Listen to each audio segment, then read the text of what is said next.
오늘은 우리들에게 주시는 말씀은 마태복음 22장 23절로 33절의 말씀을 가지고 오해 말고 이해하라 라는 제목으로 은혜를 나누기를 원합니다. 오해라는 말과 이해라는 말은 글자나 소리가 비슷합니다. 해자는 한문도 같고 한글의 오와 이는 서로 이웃관계라고 볼 수 있습니다. 그러나 오해와 이해는 정반대의 뜻을 지니고 있고 전혀 다른 결과를 만들어내는 씨앗 자체가 다른 것입니다. 이해를 믿으라고 한다면 오해는 가라지라고 합니다. 오해란 뜻을 잘못 해석하고 사실과 전혀 다르게 생각하는 것이고, 이해란 사물을 밑바닥부터 꼭대기까지 전체를 보고 깨달아 아는 것이랍니다. 이해가 많은 세상을 살아가는 여러분에게 오해 말고 이해라는 말씀을 나누고 싶습니다. 사람은 왜 오해할까요? 첫 번째는요, 몰라서 오해를 합니다. 예수님께서도 몰라서 오해한다고 말씀하셨습니다. 비가 내리는 어떤 가을날 아침에 시어머니의 머리에 며느리의 친정아버지 생신이 오늘이라는 기억이 떠올랐다고 합니다. 그래서 갑자기 선물을 사기도 그렇고, 또 어떤 선물을 적당할지도 모르겠고, 돈을 줘서 며느리가 사가지고 가게 하는 것이 좋겠다라는 생각에 봉투에 돈을 넣어서 가지고 멀지 않은 아들 집으로 갔습니다. 아들 집으로 가면서 전화를 걸어 아들을 나오라고 해서 전해줄까 하다가 직접 주는 것이 성의 있는 일로 여겨져 아들 사는 아파트의 벨을 눌렀다고 합니다. 누구세요? 하는 며느리의 목소리가 들렸습니다. 그러나 문을 열어주는 것은 며느리가 아니고 아들이었다는 것입니다. 아들이 들어오시라고 했지만 아직 이른 시간이고 해서 아들에게 봉투를 주면서 사돈 양반 선물비라는 말만 하고 돌아왔다고 합니다. 시어머니는 생각이 많았습니다. 돌아오면서 전화도 없이 불쑥 찾아가서 못마땅한 건가? 잠자는 사람 깨워서 신경질이 난 건가? 주책스런 시어머니라고 인사도 하기 싫다는 것인가? 시어머니는 언짢은 기분으로 우산을 들고 한없이 걸어가고 있는데 얼마 안 가서 어머니 하고 부르는 소리가 들려왔다고 합니다. 그래서 뒤를 돌아다 보니까 며느리가 숨을 헐떡이면서 달려왔습니다. 어머니 죄송해요 하는 것입니다. 어머니 죄송해요. 제가 머리를 감던 중이어서 아범에게 문을 열게 했어요 하는 것이었습니다. 어머님 친정 아버지 생신까지 챙겨주셔서 감사해요. 시어머니는 머리를 감다 말고 쫓아나와서 고마워하고 또 죄송해하는 며느리를 돌려보내고 돌아서서 발길을 옮기면서 자기도 모르게 눈시울이 뜨거워졌다고 합니다. 잠시나마 며느리를 오해했던 것이 부끄러웠던 것이지요. 시어머니와 며느리 사이에 특히 오해가 많이 생긴다는 것입니다. 딸과 어머니 사이는 이해를 잘 하는데 고부간에는 오해가 참 많다는 것입니다. 저도요, 처음에 여기를 기도하면서 LA에서 교회를 하면서 참 재밌게 했어요. 그런데 하나님께서 너는 기도원의 사명이니까 기도원으로 들어가서 그렇게 가라. 그래서 여기로 왔는데 너무너무 형편없었어요. 그래서 여기에다 있는 것 없는 것 애정열 다 쏟아서 공사를 했어요.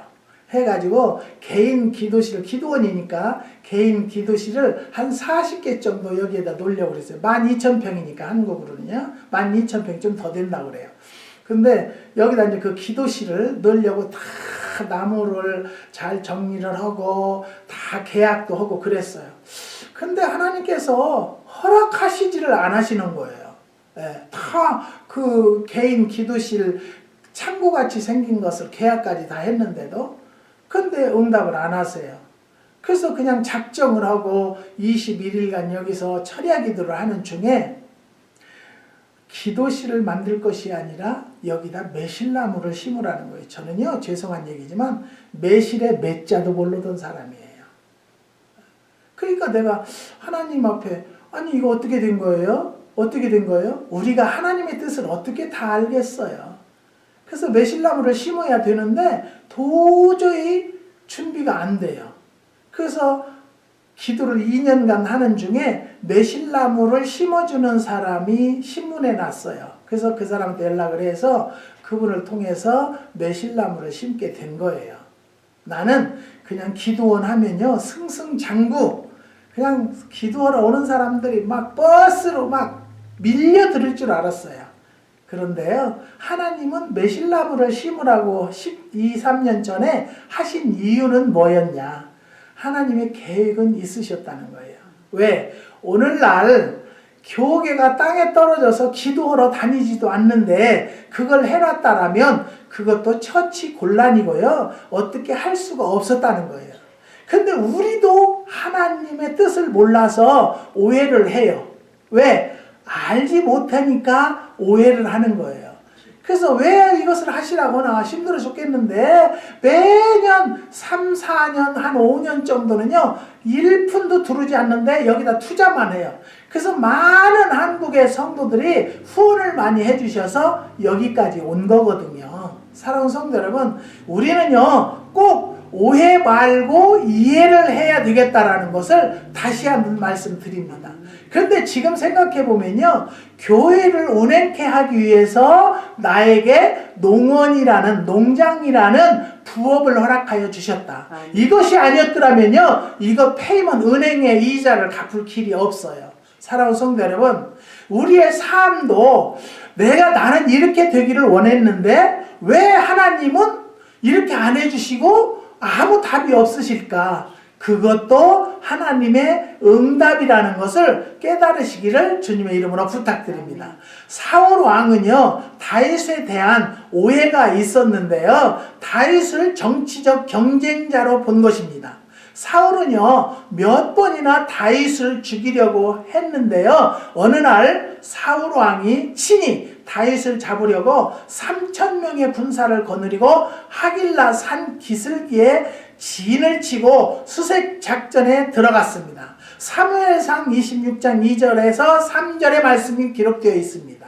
그때 다윗은 잠자는 사윗을 단번에 죽일 수 있는 기회가 있었다는 것이죠. 그러나 머리 위에 있는 왕의 창과 물병만 가지고 건너편 산꼭대기에 올라가서 사울 왕의 경호대장 아브넬에게 왕의 창과 물병이 어디 있느냐고 외쳤다는 것입니다. 그때 사울 왕의 오해가 풀려서 다윗에게 말하기를 내가 오늘날 내 생명을 귀중히 여겼은즉 내가 다시는 너를 해하려 하지 아니하리라. 내가 어리석은 일을 하였으니 대단히 잘못되었다라고 26절에 사과했다는 것입니다. 바울이 그리스도를 만나기 전에 예수의 제자들에 대해서 살기가 등등했던 것은요, 예수에 대한 오해 때문이었다는 것입니다. 예수를 직접 만나서 사울아 사울아 내가 어찌하여 나를 핍박하느냐는 말씀을 듣고 나서의 고백은 알지 못해서였다는 것입니다. 사랑하는 성도 여러분, 우리가 일생을 살면서요 잘 알지 못하고 오해하는 경우가 참 많아요. 저 같은 경우도 오해를 많이 받는다니까요. 목사가 돈독이 올랐다는 거예요. 네? 그러니까 목회에는 전념하지 않고 이런 농량에 신경을 쓴다. 사랑하는 성도 여러분, 저는요 이것도 우리는 꼭 알아야 될 것은요, 내 모든 짐을 짊어지고 누구를 따르라겠어요? 주님만 따라서 가는 거예요. 그러면 하나님께서 하시는 거예요. 내가 무엇을 하든 잘못됐다라면 하나님께서 길을 막으실 것이고요. 그게 정말로 하나님의 뜻이라면 계속해서 연구하고 개발하고 기도하게 하셔서 하나님의 놀라운 역사가 일어난다는 것을 깨달으시기를 주님의 이름으로 부탁드립니다. 내가 오해를 할 일이 생겼다라면요, 먼저 이해를 먼저 하려고 노력하는, 자세한 내용을 알아보고 말씀을 선포하는 여러분들이 되시기를 주님의 이름으로 부탁드립니다. 그 다음에 오해 말고 이해하라는 두 번째는요, 오해는 풀어야 한다는 것입니다. 사람이 오해를 하는 것은요, 잘 몰라서입니다. 사실을 알게 되면 오해는 풀린다는 것이죠. 새벽 3시 반에 어떤 교수 집으로 전화를 걸어왔습니다. 늦게까지 연구하다가 겨우 잠들어 고운하게 자던 교수가 잠을 깨고 수화기를 들자, 나는 이웃집에 사는 스미스라는 사람인데 당신네 집 개가 짖는 바람에 잠을 잘 수가 없다며 거칠게 항의하는 소리가 들렸다는 것이죠. 교수는 정중한 어조로 잘 알았습니다 대답했습니다. 다음날 새벽에 똑같은 시간에 교수가 이웃집 스미스 씨 댁으로 전화를 걸게 된 것입니다. 전화 벨이 울리자 스미스가 전화를 받았습니다. 저는 옆집에 사는 교수입니다. 어제 새벽에 우리 집 개가 짖어서 잠을 못 잔다고 전화를 하셨는데 우리 집은 개를 기르지 않습니다 라고 말한 뒤에 전화를 끊었다고 합니다. 스미스 씨는요, 교수님 집 개가 짖은 것으로 오해를 했던 것입니다. 잘 알지도 못하면서 속단한 결과 이웃에게 불쾌감을 주었고 자신은 경솔한 사람이 되고 말았다는 것이죠. 너는 하나님 앞에서 함부로 입을 열지 말며 급한 마음으로 말을 내지 말라고 전도서 5장 2절의 말씀에 기록되어 있습니다. 사실을 제대로 알아보지도 않고 급하게 나간 말은 언제나 실수가 되는 것입니다. 지난 주에는요, 저희 게이트 대문 앞에다가 미국 사람이 편지를 중구장장 써놨어요.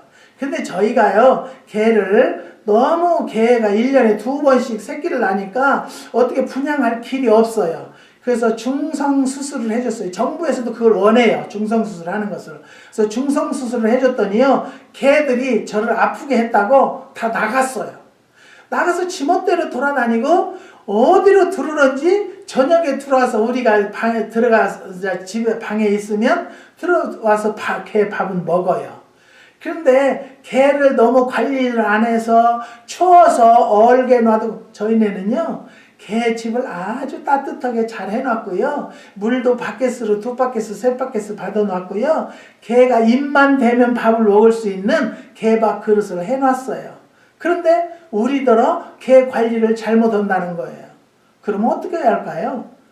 그래서 제가 하는 말이, 아니 그러면 저한테 얘기를 하려면 전화번호라도 적어놓던지. 예? 그래서 제가 참 암담했어요. 어떻게 해결을 해야 되나 내비뒀어요. 근데 우리 옆에 있는 목사님이 계신데, 목사님 개밥 안 준다고 동네 사람들이 다 신고한다고 한대. 그래서 목사님 들어와 보세요. 개밥하고 집하고 다 보여줬어요. 이런 것도 있네요. 우리도 이런 거 구해야 되겠네요. 여러분, 우리는요, 절대적으로 알지 못해서 오해하는 경우가 얼마나 많다는 것을 깨달으시고요. 먼저 그 사람한테 오해를 할 일이 있다라면요, 그 사람이 그랬을 수 있겠다라는 이해를 먼저 하고자 하는 성도들이 되시기를 주님의 이름으로 부탁드립니다. 오늘 읽은 본문에서는요, 사두개인들의 오해에 대해서 말씀하고 있는데요, 사두개인들이란 예수님의 신뢰도를 떨어뜨리려고 했던 자유주의자들이었습니다. 그들은요, 부활이 있을 수 없다 23절에요 지성파 사람들입니다. 그들은요, 예수님을 곤경에 쓰러뜨리려고 묘한 질문을 했습니다. 모세율법에는요, 한 남자가 결혼해서 살다가 자녀가 없이 죽을 경우 그 미망인이 죽은 남편의 동생과 결혼해서 아들을 낳도록 되어 있습니다. 사두개인의 질문은요, 우리 중에 칠형제가 있는데 첫째가 결혼했지만 아이를 낳기 전에 죽었습니다. 그래서 둘째가 형수와 결혼을 했는데 또 죽었습니다. 이렇게 7 형제가 모두 한 여자와 살다가 죽었습니다. 그러면 부활 때에 그 여자는 7 형제 중 누구의 아내가 되는 것이냐는 것입니다. 그때 예수님은요, 사두개인이 성경도 하나님의 능력도 알지 못해서 오해하고 있다고 대답하셨습니다.